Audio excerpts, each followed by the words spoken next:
కాబట్టి ఇక్కడ మనం పాటలు పాడము ఆలోచించాము పాటలు కూడా పాల్గొన్నాము. మనం వాక్యంలోకి వెళ్దాం. నిన్న సాయంత్రము నేను చూసుకున్నాను ఏం చెప్పాలి వాళ్ళనేసి. సో దేవుడు నాకు ఈ వాక్యం బయలుపరిచాడు.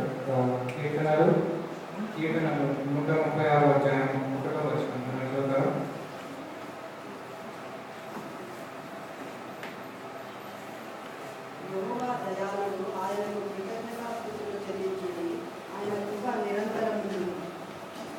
చూస్తాం కదా మనం చూసాం కదా దేవుడు దయాళుడు.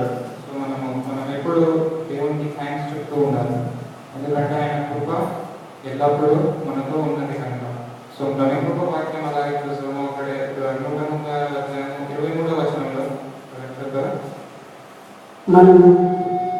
మనం నిన్న దశలో ఉన్నప్పుడు ఆయన మనలను జ్ఞాపకం చేసుకునేను, ఆయన కృప నిరంతరం ఉండును. సో మనం చూస్తున్నాం కదా. సో దీన స్థితి. సో ఇక్కడ మన చర్చ్లో కూడా వచ్చిన వాళ్ళు దీన స్థితిలో ఉన్నట్టున్నారు. ఫర్ ఎగ్జాంపుల్ ఇప్పుడు తీసుకుంటాము. ఇప్పుడు మనకు ఉన్నప్పుడు ఇప్పుడు చర్చ్లో ఎగ్జామ్స్లో ఫెయిల్ ఉంటారు కొంతమంది. కానీ వాళ్ళకు దేవుని కృప ఎల్లప్పుడూ వాళ్ళతో ఉంటుంది. నెక్స్ట్ ఎగ్జామ్స్ అయిపోయిన తర్వాత పాస్ అయిపోయిన తర్వాత నెక్స్ట్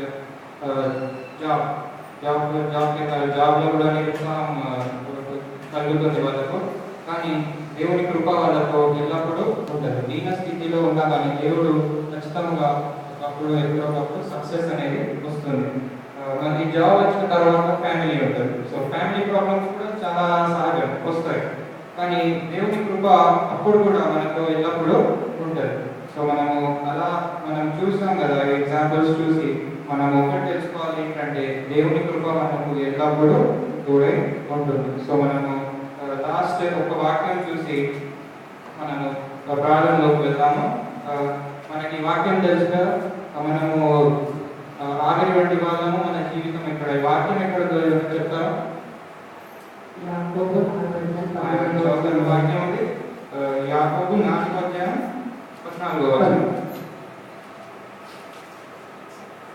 రేపేమి సంపాదించును మీకు తెలియదు, మీ జీవం ఎటువంటిదో మీరు కొంతసేపు కనబడి ఇంతలో మాయమైపోవు అనేటువంటి వారు. మనం ఆవిరి వంటి వాళ్ళం. ఇది మనం జ్ఞాపకం చేసుకొని దేవుని కృప మనకు ఎల్లప్పుడూ తోడుగా ఉంటుంది. సరే మనం ప్రార్థన చేసుకొని వాళ్ళకు ప్రార్థన సెలవు తీసుకుంటాం.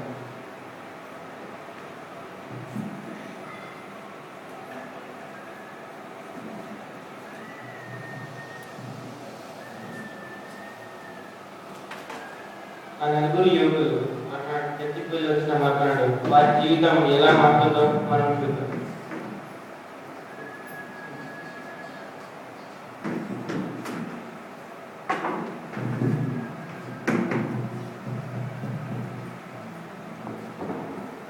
కొన్ని రోజుల తర్వాత మళ్ళీ ఆ యువకులు ముగ్గురు కలుసుకుంటారు. అప్పుడు వారి జీవితంలో సంభవించిన మార్పులు ఏంటో మనం చూద్దాం.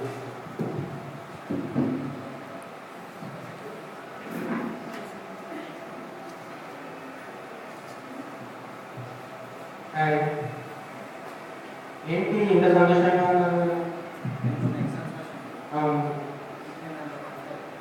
Okay good news. నా జాబ్ పోయింది కదా, ఐటీ సిటీలో జాబ్ వచ్చిందా? నాకు కూడా మా ఫ్యామిలీలో అన్ని ప్రాబ్లమ్స్ సాల్వ్ అయిపోయాయి. అది నిజమే. దేవుడి కృప మనతో ఎల్లప్పుడూ ఉంటుంది. అది మనకు చాలు. అవును, మీరు ఎవరైనా కష్టం చూసారా? పాపం అనవసరంగా తిట్టాను. ఇక్కడ ఉన్నాయండి.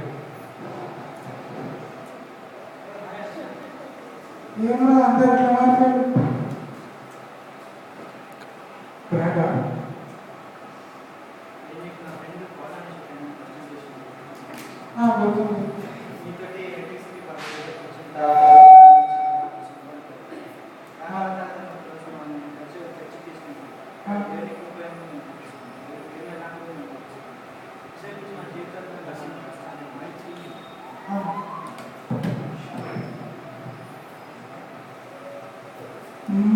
అదేమనుకుంటున్నాను.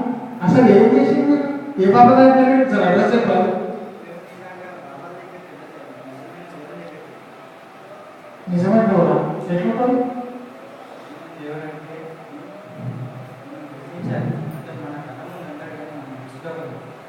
సార్ మనకు తీసుకుని రాదు. లేకపోతే నాకు నాకు ఫోన్ చేస్తాను. మొదలు బాగా బ్యాలెన్స్ కూడా డబ్బులు నా దగ్గర. నేను కాల్ చేసుకుంటాను. సరే.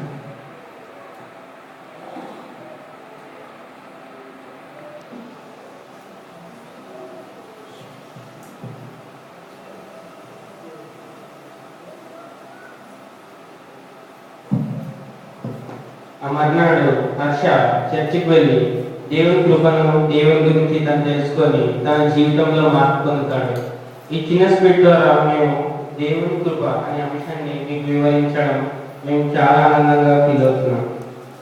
ఈ స్పీడ్ని చూసినందుకు మీకు ఎన్నో ధన్యవాదాలు.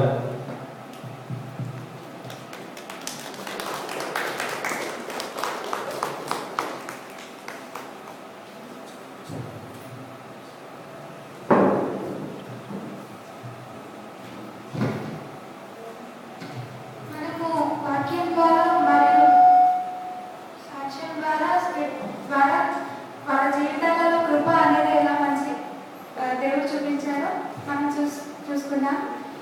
మరి లాస్ట్కి సాంగ్ కూడా ఉంది కృప గురించి. మీరు ఎవరు ఎక్కడికి వెళ్ళొద్దు. అప్పటి వరకు అంకుల్కి ఈ సమయాన్ని